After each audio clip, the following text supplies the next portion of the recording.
It's very important that you prepare your home for recovery. We recommend you have someone stay with you or check in on you for the first 1 to 2 weeks after surgery. You should also think about how you will get in and out of your house, especially if there are obstacles to work around. Do you need to make a flat path through gravel? Is it easy to access your front door? Do you need to clear a path to your garage? Will you need to manage stairs? If you have difficulty with balance, you may consider putting in a ramp or rail to help you to the front door. You should also have a cleared space to safely walk around your home. Pick up all objects that are loose on the floor. This includes rugs, extension cords, phone cords, pet toys, etc. If needed, move any furniture to make it easier to move around.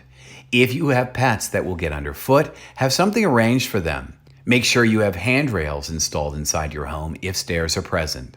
If your bedroom is on a different level, consider staying on the main level until you are confident in going up and down stairs.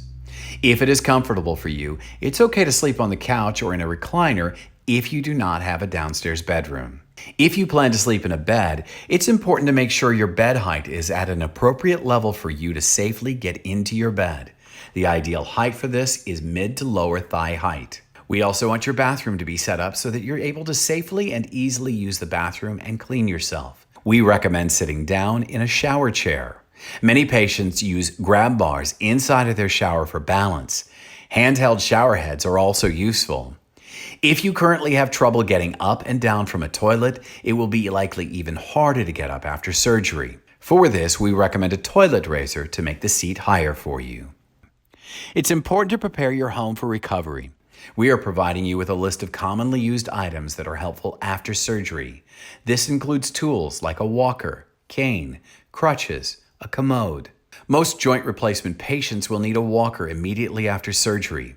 Our second floor pharmacy carries these, and you may also check online or at your local pharmacy if you'd like to purchase one there.